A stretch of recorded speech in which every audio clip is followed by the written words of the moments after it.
Long ago, when oceans still kept secrets and pirates wore more lace than leather, there existed a peculiar kind of queen, not the crown-wearing, decree-shouting sort. No, these queens ruled with sighs, silk, and scandal. They didn't shout orders.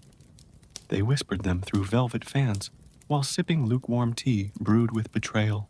Their ships were scented with jasmine and jealousy. Their cannons were rarely fired, but their glances, lethal. One wink from Captain Lysandra, the languid could make a navy forget its mission. Admiral Belladonna Blush once ended a siege by sending a love letter written entirely in perfume. And Mistress Vesper, of the Velvet Vow, she seduced a storm into changing direction. They didn't plunder, they politely borrowed. They didn't conquer, they cooed. And they didn't need maps, because every man with a mustache was already lost. This is not a tale of battles. It's a tale of bedtime diplomacy, of seductive sabotage, and of queens who ruled the waves with nothing but charm, corsets, and a well-timed yawn. So tuck in, dear dreamer. The sea is calm, the sails are trimmed, and the whispering begins. And before we set sail, don't forget to like and subscribe, or at least toss a virtual coin in the pirate hat. And if you're watching this from a cozy nook, a hammock, or somewhere suspiciously resembling a laundry basket, drop your hideout location in the comments. The pirate queens love knowing where their whispers reach. In the beginning, before the whispers, before the winks, before the world's most seductive tea party ever sank a warship, there was a yawn. Not just any yawn. A yawn so powerful, so contagious, that it echoed across the seven seas and made a kraken roll over and go back to sleep. It came from the lips of Captain Lysandra the Languid, who had just finished reading a treaty written entirely in legalese and footnotes. She blinked twice, sighed once, and declared, "This is dreadfully dull. I shall conquer the world with boredom." And thus, the age of seductive piracy began. Lysandra wasn't interested in sword fights or shouting matches. She preferred velvet slippers, passive-aggressive fan gestures, and long walks on the beach, where she could dramatically stare into the horizon and whisper things like, "Power is just persuasion in a prettier dress." Her ship, the SS Suggestion, was crewed by retired opera singers, disgraced diplomats, and one very confused parrot named Gregory, who only spoke in compliments. They didn't hoist sails. They gently encouraged them. They didn't fire cannons. They sent strongly worded letters. And instead of a skull and crossbones flag, they flew a banner embroidered with the phrase, "We'd rather not, but we will." One day, while sipping lukewarm lavender tea and reclining on a chaise lounge made entirely of stolen pillows, Lysandra had a revelation. "Why do pirates shout?" she asked Gregory, who responded with, "Your cheekbones are intimidating." "Exactly," she said. "We shall whisper, we shall seduce, we shall bore our enemies into submission." And so, she sent invitations to other women of questionable morals and impeccable taste. Among them, Belladonna Blush, who once ended a duel by complimenting her opponent's boots until he cried, and Mistress Vesper, of the Velvet Vow, who could make a king abdicate with a single sigh and a strategically timed hair flip. Together, they formed the Sisterhood of the Sigh, a secret society dedicated to ruling the seas through charm, confusion, and the occasional fainting spell. Their first mission, to infiltrate the Royal Navy's annual gala of aggressive toasting, a party known for its loud speeches and unfortunate dance choices. The queens arrived in gowns made of fog and mystery, whispered compliments into the ears of admirals, and by midnight, half the fleet had resigned to pursue careers in interpretive dance. It was a triumph, a sleepy, seductive, scandalous triumph. Captain Lysandra, the languid, had a gift, not for swordplay, nor for shouting, nor for anything that involved sweating. Her gift was stationary. Her letters were legendary, not for what they said, but for how they smelled.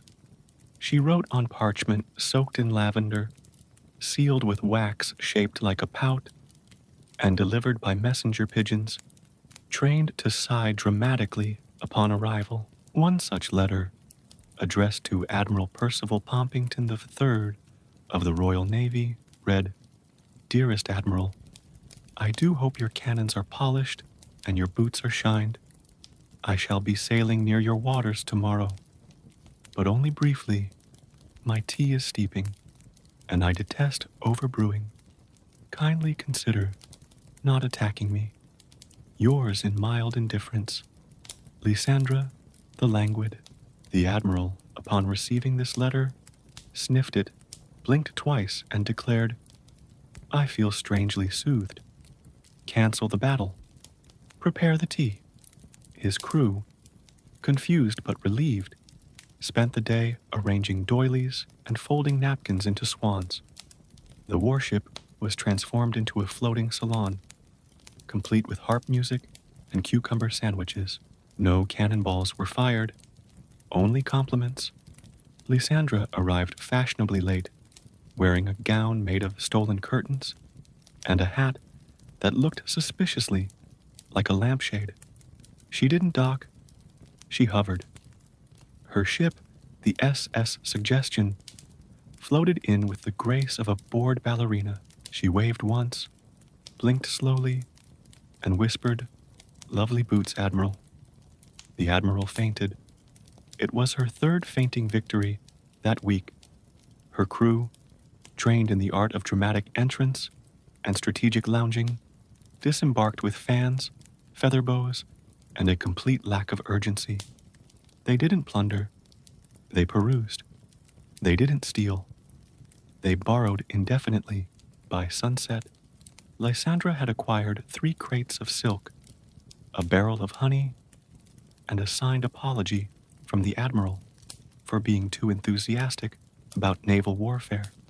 She returned to her ship, reclined on her chaise lounge, and dictated another letter. "To whom it may concern, I am not interested in conflict. I am interested in cushions.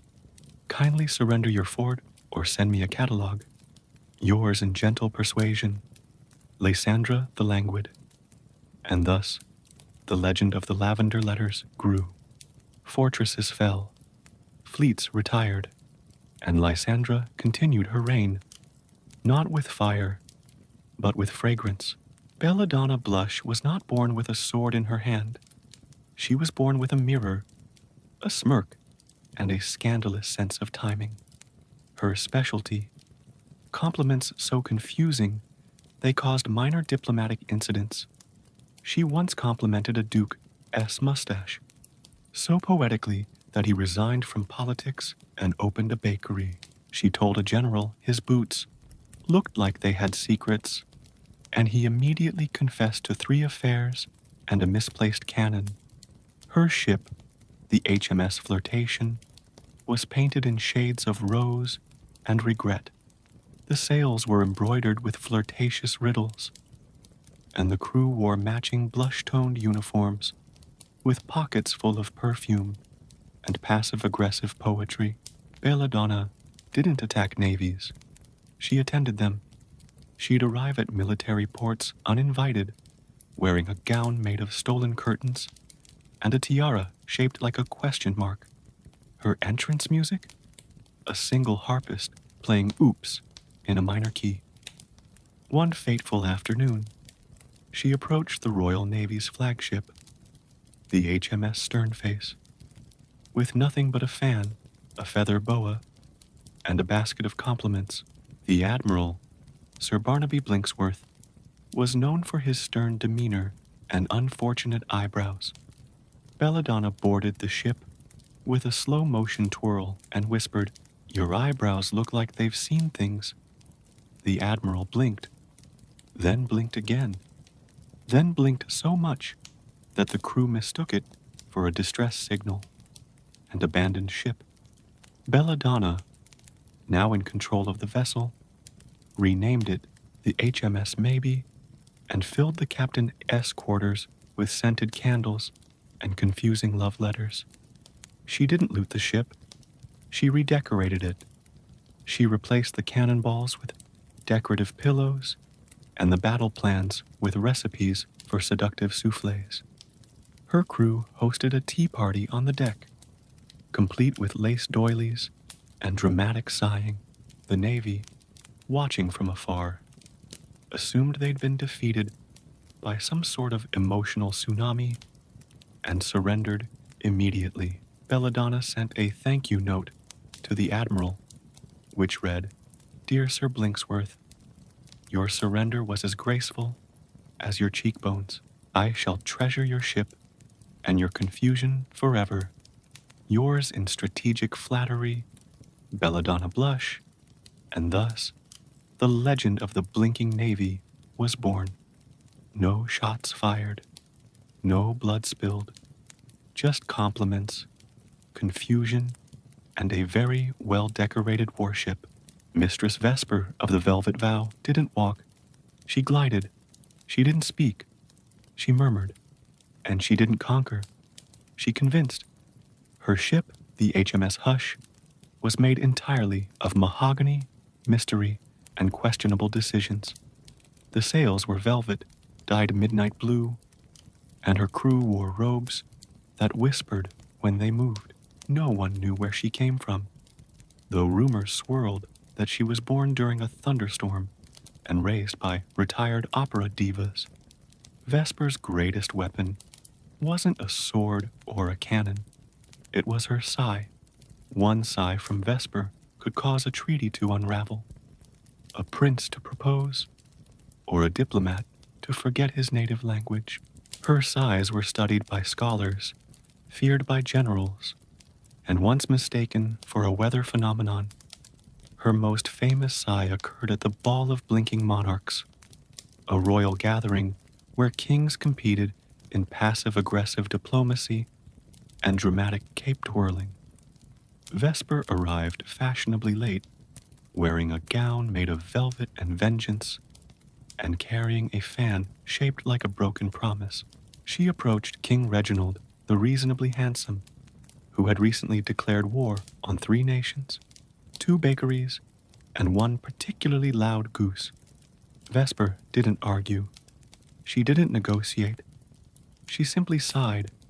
It was a sigh so deep, so layered, so emotionally complex that the king dropped his sword, canceled all wars, and took up knitting. "I've never felt so gently defeated," he whispered, as Vesper handed him a spool of lavender yarn and a pamphlet titled "Peace Through Pouting." Her crew, meanwhile, hosted a midnight salon on the deck of the HMS Hush, complete with whispered poetry, scandalous lullabies, and a cheese platter that caused 3 admirals to retire early. Vesper's velvet vow was simple. "I shall never raise my voice, but I shall raise empires." And she did. Through sighs, silk, and the occasional eyebrow raise, she seduced the world into submission, one bedtime scandal at a time. Captain Lysandra the Languid didn't believe in shouting.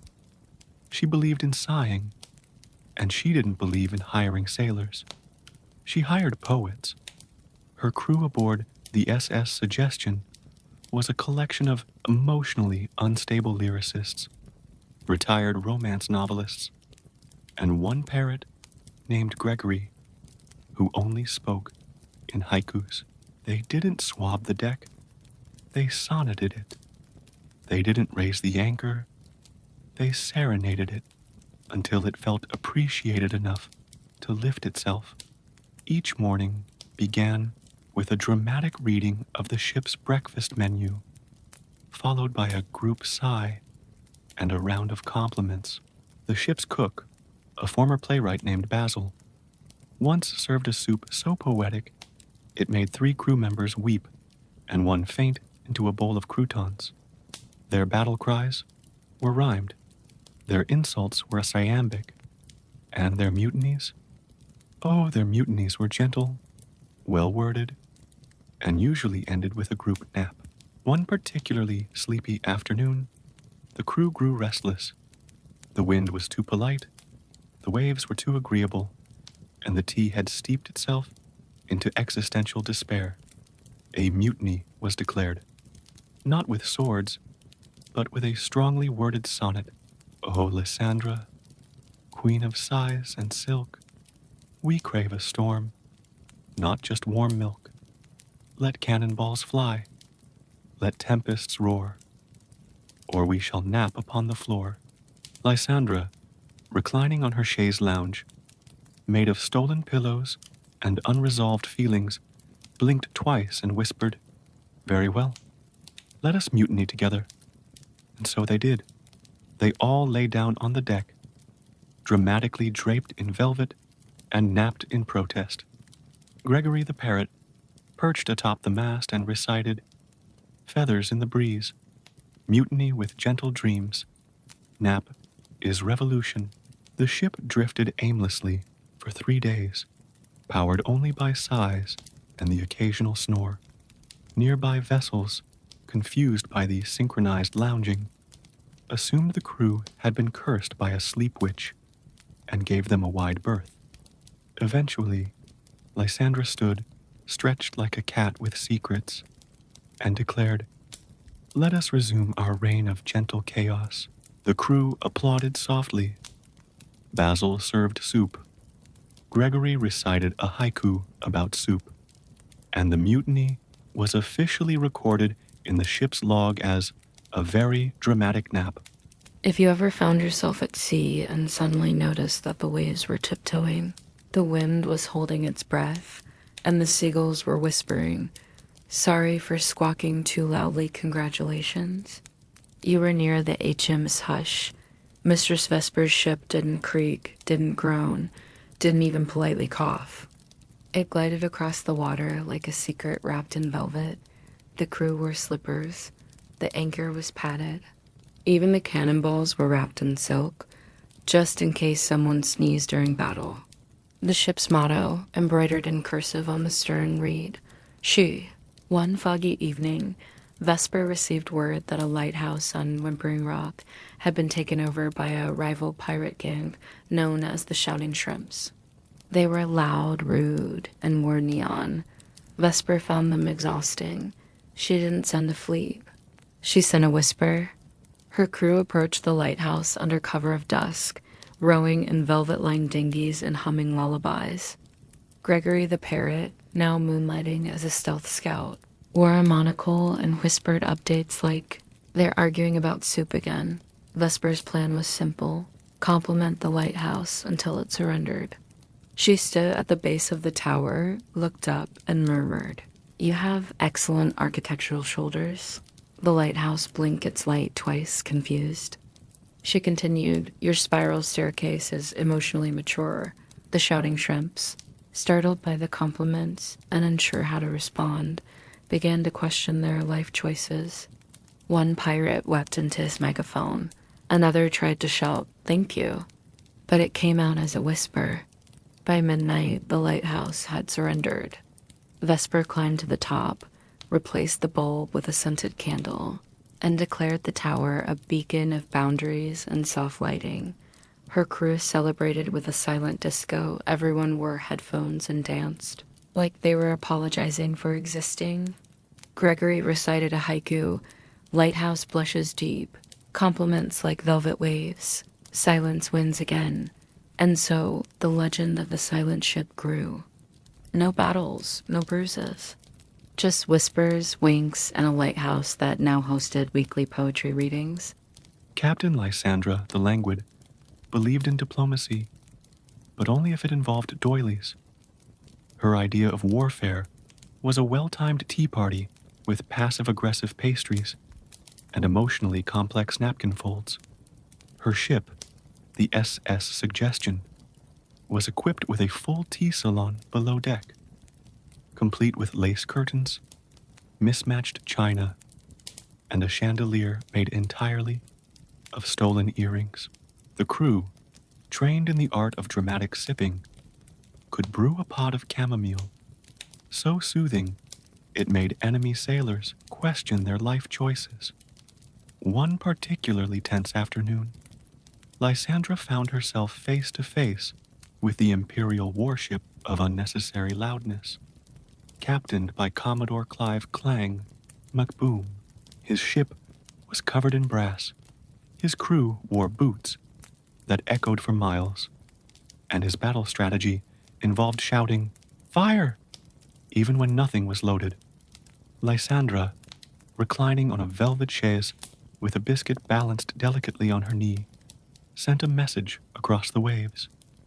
"Dear Commodore Clang, I sense tension. I propose tea. Yours in steeped serenity. Lysandra, the languid Clang." Confused but intrigued, accepted. His crew arrived, wearing armor and suspicion. Lysandra's crew greeted them with cucumber sandwiches and compliments about their posture. The tea party began. There were rules, of course. No shouting. No slurping. All spoons must be held like secrets. Commodore Clang tried to argue about territorial waters, but was interrupted by a scone so buttery it made him forget geography. His first mate attempted a battle cry, but was handed a cup of chamomile and a poem about clouds. By the third course, lavender biscuits with existential jam, the entire warship had surrendered emotionally. Clang signed a peace treaty written on a napkin and asked for the recipe to the surrender scones. Gregory the parrot, perched atop the sugar bowl, recited, "Tea ends all shouting, biscuits soften battle cries. Peace tastes like honey." The ships parted peacefully, with the Imperial warship renamed the HMS Mild Regret. Lysandra waved a gloved hand and whispered, "Let diplomacy be steeped, not stirred." And thus, tea parties became her signature tactic. No bloodshed, no bruises, just biscuits, sighs, and the occasional scandalous spoon. Belladonna Blush believed in three things: compliments, corsets, and chaos, preferably in that order. Her wardrobe was less functional pirate and more fashionably unhinged opera villain. She wore corsets so tight they could crack walnuts, and once fainted so theatrically during a duel that the opponent surrendered out of sheer confusion. Her ship, the HMS Maybe, had an entire deck devoted to wardrobe changes. There were corsets for diplomacy, corsets for deception, and one corset labeled emergency drama. The crew, trained in the art of synchronized swooning, could collapse on cue with the grace of emotionally exhausted ballerinas. One foggy morning, Belladonna received word that the Council of Cranky Corsairs had declared corsets a threat to naval efficiency. They claimed fainting was unprofessional and dramatic waistlines disrupted cannon loading. Belladonna was outraged, but elegantly. She gathered her crew, all dressed in matching scandalous silhouettes, and sailed to the council's headquarters, a fortress shaped like a frown. Upon arrival, she didn't storm the gates. She hosted a fashion show. The runway was the gangplank. The music was a harpist playing Oops in a minor key. Each crew member strutted in a corset that told a story. One was embroidered with passive-aggressive poetry, another had pockets full of compliments, and one simply whispered, "Power," every time someone blinked. Belladonna's finale corset was so tight it defied physics. She stepped forward, raised a gloved hand, and feinted with such precision that the council's chandelier trembled. The head corsair, Sir Grumbleton, gasped. Is she protesting? Gregory the parrot, now wearing a miniature corset and monocle, squawked. Waistlines whisper truth. Fainting is a battle cry. Drama wins the war. The council, overwhelmed by the poetry, the posture, and the sheer audacity of the fainting spell, reversed their decision. Corsets were declared strategic assets, and Belladonna was awarded a medal shaped like a sigh. She returned to her ship victorious, reclined on a chaise made of scandal, and whispered, Let the waistlines rise. It began with a sigh, not just any sigh, a sigh so loaded with meaning, mystery, and mild judgment that it echoed across the sea like a scandal in slow motion. It came from Mistress Vesper of the Velvet Vow, and it was directed at Belladonna Blush, who had recently complimented Vesper's corset with the phrase, It's so bold. For someone with your posture, the insult was subtle. The retaliation would be subtler. Thus began the Whisper War, a battle not of swords, but of sighs, side eyes, and emotionally weaponized eyebrow raises. The two queens met aboard the neutral vessel, the HMS Indifference, captained by a retired diplomat who only spoke in ellipses. The crew wore beige and served lukewarm tea with no commentary. Belladonna arrived first, wearing a gown made entirely of passive-aggressive lace. Vesper followed, gliding in a cloud of velvet and vengeance. They didn't greet each other. They blinked. The duel commenced. Round 1, eyebrow arching. Belladonna raised her left brow in a gesture that said, I know what you did last summer, and I'm not impressed. Vesper countered with a double arch that whispered, I invented last summer. Round 2, sighing. Vesper sighed with the weight of 1,000 unspoken criticisms. Belladonna responded with a sigh so delicate it made a nearby diplomat question his career. Round 3, fan flicking. Belladonna flicked her fan open with a flourish that implied betrayal. Vesper closed hers with a snap that suggested revenge.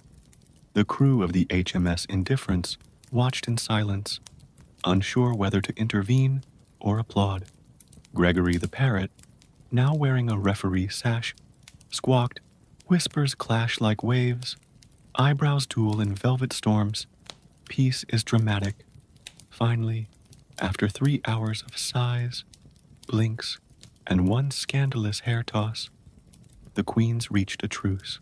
They agreed to co-host a salon titled Seduction and Subtlety, a masterclass in emotional warfare.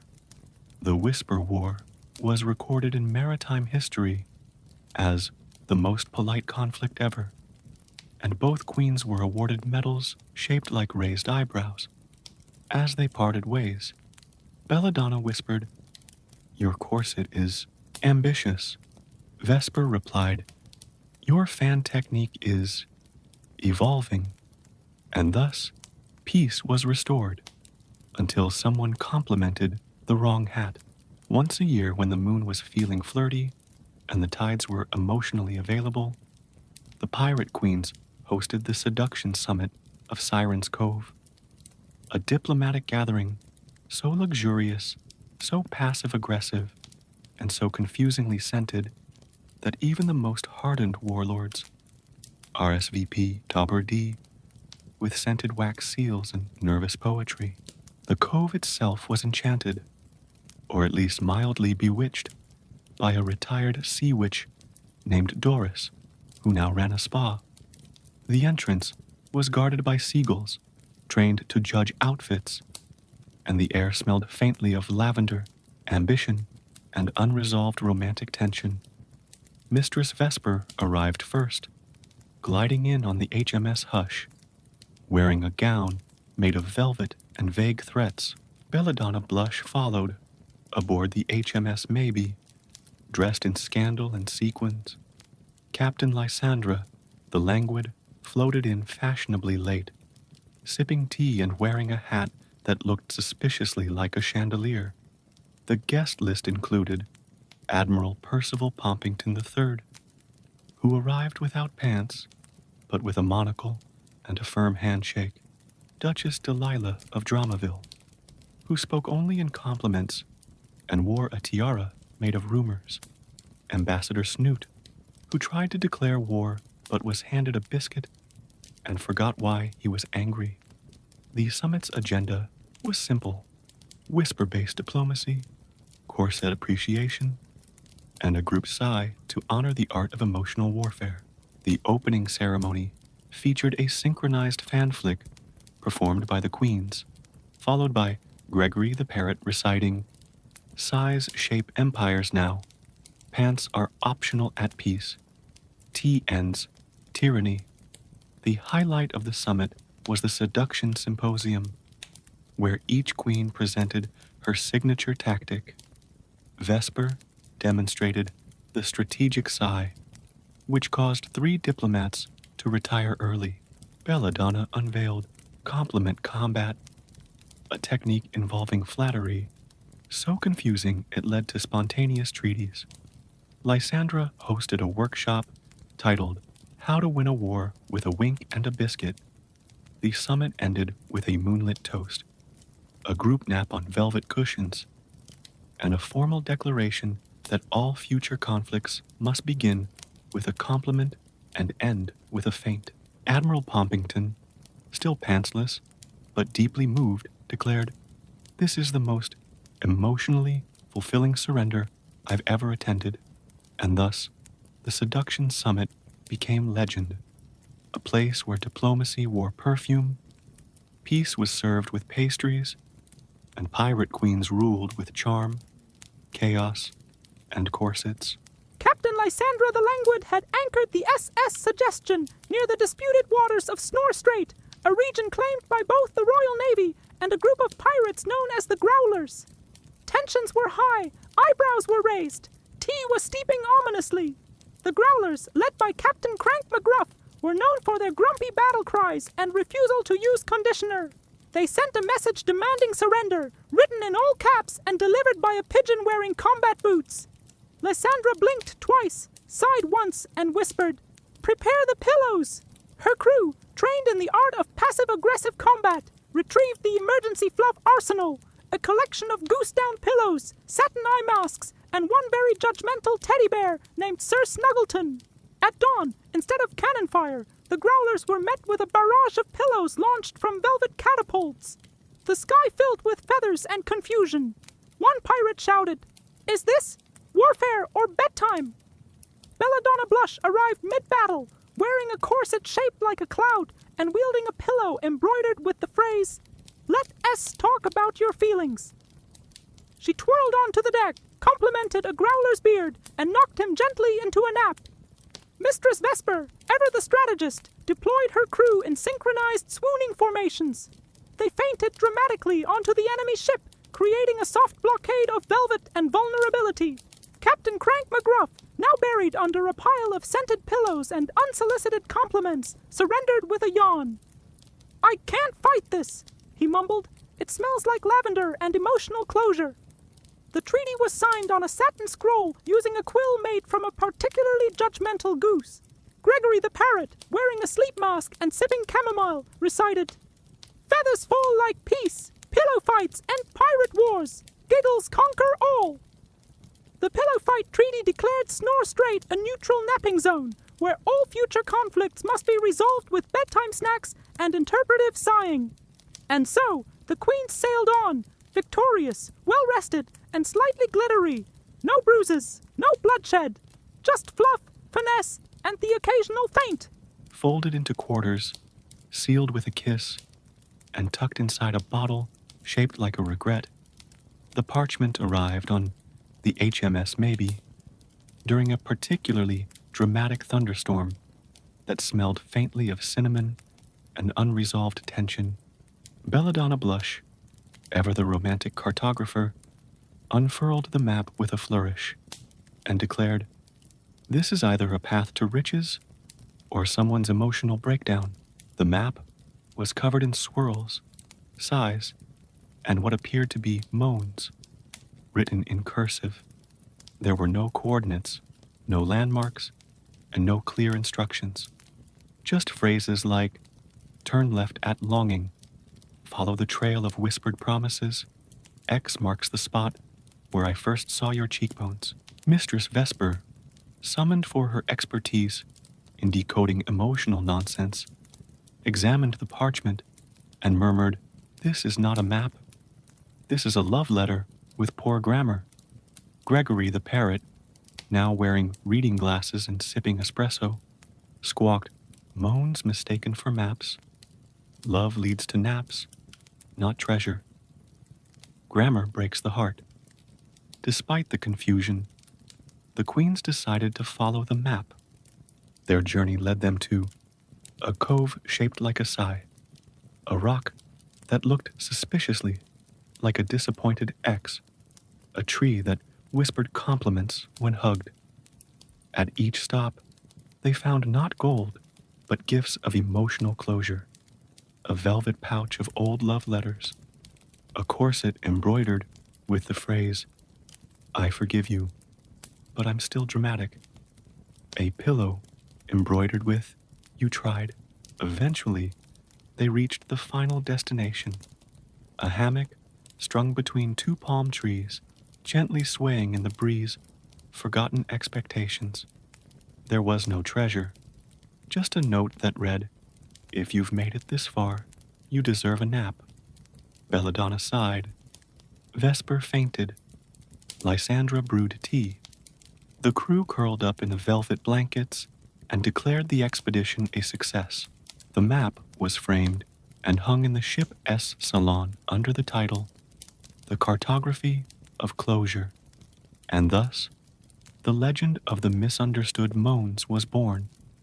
Not a tale of riches, but of rest, romance, and punctuation that made pirates blush. Captain Lysandra the Languid had introduced a new ship-wide fragrance policy aboard the SS Suggestion. All crew members were required to wear her signature scent, Whisper Number 5, a blend of lavender, longing, and a hint of passive-aggressive citrus. At first the crew complied. They dabbed, they misted, they wafted. But over time, tensions rose. The scent was too emotionally complex. It made one sailor cry every time he smelled his own wrist. Another claimed it reminded him of a breakup he hadn't had yet. The tipping point came when Basil the cook accidentally spilled an entire bottle into the soup. The crew ate it. They wept. They fainted. They demanded change. Thus began the perfume rebellion, led by First Mate Petunia. Pout McSniff, the crew staged a mutiny, not with swords, but with spritzes. They mixed their own scents. Revenge Rose, Citrus Closure, and Odie I'm Fine Really. The ship became a cloud of conflicting emotions and questionable top notes. Lysandra, reclining on her chaise lounge and sipping tea that smelled like betrayal, blinked twice and whispered, "So it's come to this." She didn't fight back. She hosted a fragrance summit. Mistress Vesper arrived wearing velvet vengeance. Belladonna Blush wore blush and bashful. Gregory the parrot, now a certified scent critic, wore nothing but judgment and recited, "Scents stir silent wars. Rosewater rebels softly. Peace smells like closure."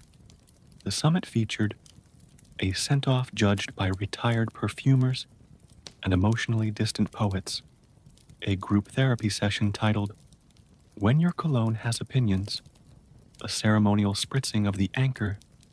In the end, a compromise was reached. Crew members could wear any scent, as long as it was emotionally honest and didn't cause spontaneous fainting. Whisper number 5 was retired and replaced with Truce by Twilight. The rebellion was recorded in the ship's log as a scented disagreement with excellent branding. And so the queens sailed on, fragrant, free, and faintly floral. No bruises, no bitterness, just perfume, poetry, and a parrot who smelled like forgiveness. Belladonna Blush had challenged Mistress Vesper to a duel, not out of anger, but out of aesthetic disagreement. Vesper had worn a velvet cape with tassels shaped like question marks, and Belladonna had declared it emotionally confusing and possibly illegal in 3 fashion districts.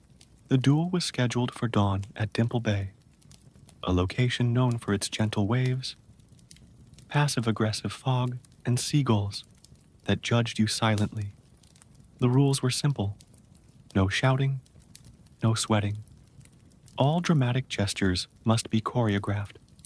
Captain Lysandra the Languid was appointed referee, armed with a velvet stopwatch and a fainting couch in case things got too exciting.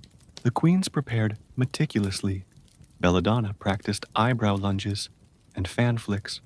Vesper rehearsed sighs with varying degrees of existential weight. Gregory the Parrot composed a haiku titled Conflict But Make It Cozy. But when dawn arrived, no one showed up. Belladonna had overslept due to a particularly emotional dream involving corsets and unresolved compliments. Vesper had fallen asleep mid-sigh while reading a poem about betrayal written in cursive. Lysandra, already at the bay, brewed tea and declared, "This is the most peaceful duel I've ever refereed." The seagulls applauded politely. Gregory, perched on a driftwood throne, recited, "Duel dreams drift away, sleep defeats dramatic plans. Peace naps in velvet." By noon, the duel was officially canceled due to excessive coziness. Instead, the queens hosted a postponed conflict picnic featuring emotionally ambiguous sandwiches, a blanket embroidered with, "We'll fight later, maybe," a group nap under a tree that whispered compliments. The drowsy duel of Dimple Bay was recorded in maritime history as the Battle That Napped, and both queens were awarded medals shaped like alarm clocks set to whenever. And so, the pirate queens sailed on, unbothered, unbruised, and slightly behind schedule. No swords, no scandal, just sleep, style, and a parrot who believed in punctual poetry. Belladonna Blush had many talents: flattery, fainting, and folding napkins into emotionally symbolic shapes. But her most dangerous weapon was her wink. It wasn't just a flutter of lashes. It was a full-body experience. Her wink could cause confusion, combustion, and in one case, spontaneous poetry. Scholars had tried to measure its impact, but gave up after 3 fainted from sheer admiration.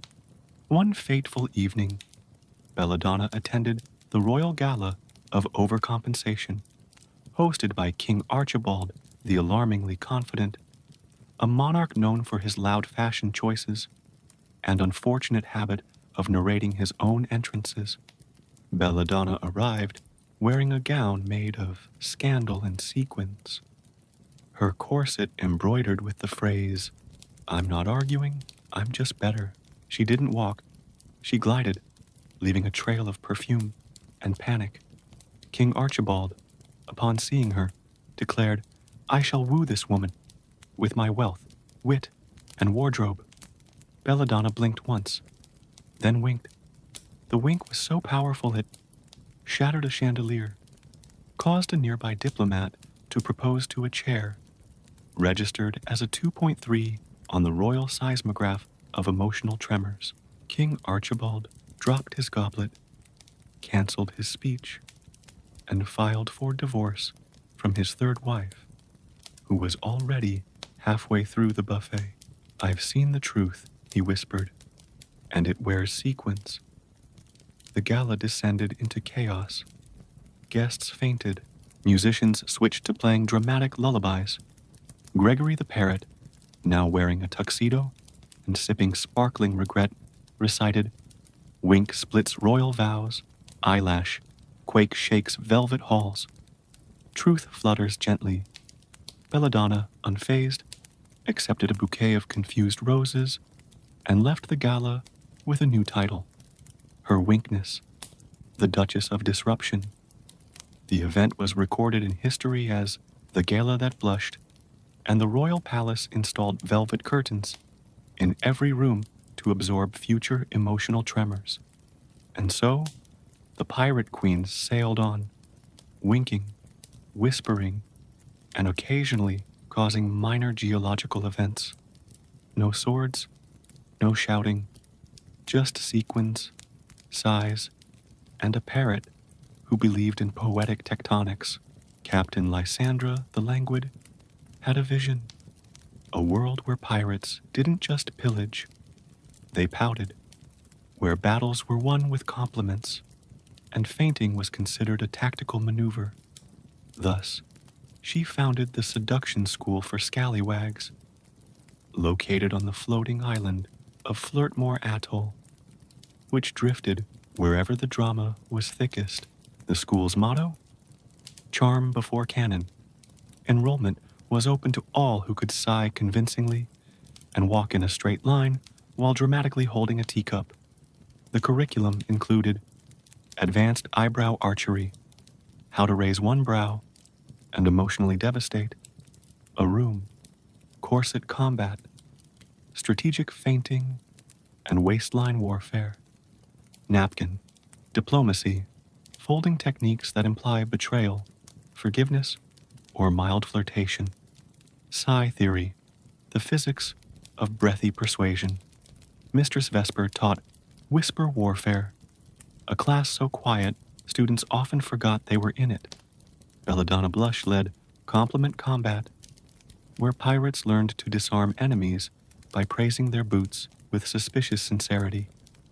Gregory the Parrot served as the school's emotional support bird and part-time poetry professor. His most famous lecture included Flirt, Faint, Fold with Flair, Pirates Woo with Velvet Stares, Wink, and War's Despair. Graduation ceremonies were held at dusk, with students receiving diplomas printed on scented parchment and embroidered with their signature sigh. The top graduate each year was awarded the Golden Fan of Flirtmore, which doubled as a weapon and a dramatic prop. One year, a student named Sniff McTumble fainted so convincingly during his final exam that the judges wept and declared him too powerful to grade. The school became legendary. Rival navies sent spies, only to return wearing eyeliner and quoting romantic haikus. Even hardened mercenaries enrolled, hoping to master the art of emotionally ambiguous eye contact. And so, the pirate queens continued their reign, not just on the seas, but in the hearts and corsets of every scallywag who dared to dream of diplomacy with a dash of drama. The pirate queens had conquered with sighs, seduced with silence, and fainted their way into history. But now, they sought a new frontier, weaponized boredom. Thus was born the Great Yawn-Off of Yonder Isle, a competition to determine who could bore an enemy into surrender using nothing but monotone storytelling, emotionally beige outfits, and the occasional unsolicited footnote. Yonder Isle, a place so unremarkable it had once been mistaken for a napkin, was chosen as the venue. The air smelled faintly of indifference. The trees whispered, "May." Even the seagulls flew in slow circles, unsure why they bothered. The contestants, Captain Lysandra the Languid, who once ended a siege by reading aloud from a treaty about maritime tax codes. Mistress Vesper of the Velvet Vow, whose size had been declared legally soporific in 3 kingdoms. Belladonna Blush, who could deliver a compliment so slow and confusing it made diplomats question their existence. The rules were simple: no excitement, no plot twists. All anecdotes must involve mildly disappointing soup. Round 1. The Monologue of Mild Misfortune. Lysandra recited a story about losing a sock in a moderately inconvenient laundry incident. The audience blinked slowly. One admiral snored into his cravat. Round 2. The Sigh Sonata. Vesper performed a sigh-based lullaby accompanied by a harpist who only knew 3 notes. A diplomat fainted. A goose retired. Round 3. The Compliment that never ends. Belladonna began complimenting a rival's boots, then digressed into the history of bootlaces, the emotional symbolism of leather, and a brief tangent about her cousin's disappointing cobbler. The crowd began to yawn in harmony. Gregory the parrot, now wearing a judge's robe and sipping lukewarm tea, declared, "Yawn spreads like a wave. Boredom blooms in velvet sighs. Peace naps on the tongue." In the end, the competition was declared a 3-way tie. No one could remember who won. Most couldn't remember why they came. The official record simply read, "Everyone surrendered. Eventually." The queens celebrated with a nap so synchronized it was studied by sleep scientists and later adapted into a ballet titled The Drowsening. And so, the pirate queens added boredom to their arsenal, alongside sighs, sequins, and scandal. No bruises, no battles, just yawns, poetry, and a parrot who believed in the power of a well-timed footnote. Mistress Vesper of the Velvet Vow had finally met her match, not in battle, but in bedtime poetry. His name was Lord Lullington of the Languid Isles, a retired diplomat who spoke only in metaphors and once ended a war by complimenting someone's elbow. Their courtship was a series of sighs, glances, and shared cups of tea that tasted like nostalgia. They never argued, they just blinked at each other until one of them fainted from emotional overload. The wedding was held at Waverley Winds, a cliffside cove, where the breeze whispered compliments and the waves applauded politely. The ceremony was officiated by Captain Lysandra the Languid, who wore a gown made of stolen curtains and held a bouquet of passive-aggressive peonies. Belladonna Blush served as maid of honour, her corset embroidered with the phrase, "I'm not crying, I'm just dramatic." Gregory the Parrot, now ordained in 3 romantic languages, delivered the vows in haiku. Velvet vows now bloom, sighs entwine like sleepy waves, love naps on the breeze. The guest list included 3 fainting poets, a lighthouse that blinked in approval, a seagull named Maurice, who wore a bow tie and judged the hors d'oeuvres. Instead of rings, the couple exchanged whispered promises, sealed with a shared blanket and a synchronized sigh. The reception featured a nap buffet, pillows in every flavor, a slow dance performed entirely in eye contact, a cake shaped like a chaise lounge, filled with lavender mousse and emotional closure. The wedding was recorded in maritime history as the ceremony that soothed, and the couple sailed off into the sunset aboard the HMS Hush, trailing rose petals and unresolved poetry. No shouting, no scandal, just love, lace, and a parrot who believed in matrimonial metaphors. All empires must nap. After years of sighs, sequins, and scandalous diplomacy, the pirate queens felt the tug of tranquility. The sea had been seduced, the navies had been neutralized, and even the seagulls had started quoting Gregory's haikus. Mistress Vesper, Belladonna Blush, and Captain Lysandra the Languid gathered one last time aboard the HMS Hush, now retrofitted with velvet hammocks, a poetry library, and a fainting salon with complimentary foot rubs. They didn't announce their retirement. They whispered it. The farewell voyage was slow, scented, and emotionally curated. Each queen packed only essentials. Vesper brought her side journal and a velvet eye mask embroidered with "Not Today." Belladonna packed her corset collection and a fan that doubled as a memoir. Lysandra carried a teapot, a chaise lounge, and a blanket stitched with every compliment she'd ever received. Gregory the parrot, now semi-retired and writing a memoir titled Feathers and Feelings, perched atop the mast and recited Queens drift into dusk. Stories fold like velvet dreams. Peace wears soft slippers. They docked at Retreat Reef, a hidden island where the waves whispered bedtime stories and the palm trees offered unsolicited compliments. The locals, mostly retired poets and emotionally exhausted diplomats, welcomed them with sighs and snacks.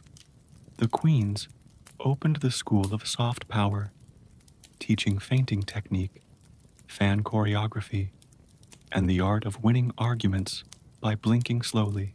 Their students included a former admiral who now taught nap-based negotiation, a duchess who specialized in corset psychology, a goose named Harold who ran the snack bar. Their ships were anchored permanently, transformed into floating salons where guests could sip tea, read poetry, and emotionally recover from traumatic weather. And so, the pirate queens faded into legend, not with a bang, but with a sigh. No bruises, no battles, just slippers, stories, and a parrot who believed in retirement with flair. Long after the pirate queens had retired their corsets, their sighs, and their scandalous diplomacy, the sea still remembered. Children born on moonlit shores grew up hearing tales of the HMS Hush, of fans that fluttered like secrets, and of parrot haikus that could end wars. Sailors swore that if you listened closely at dusk, the waves would whisper compliments in Vesper's voice. The velvet vow, once a whispered promise between queens, became a bedtime mantra passed down through generations. Speak softly, sigh bravely, win with warmth. In the quiet corners of coastal libraries, napkin folding manuals were studied like sacred texts. Corset museums displayed artifacts embroidered with emotional closure. And every year, on the anniversary of the whispered wedding, ships across the sea lowered their sails and raised their teacups in tribute.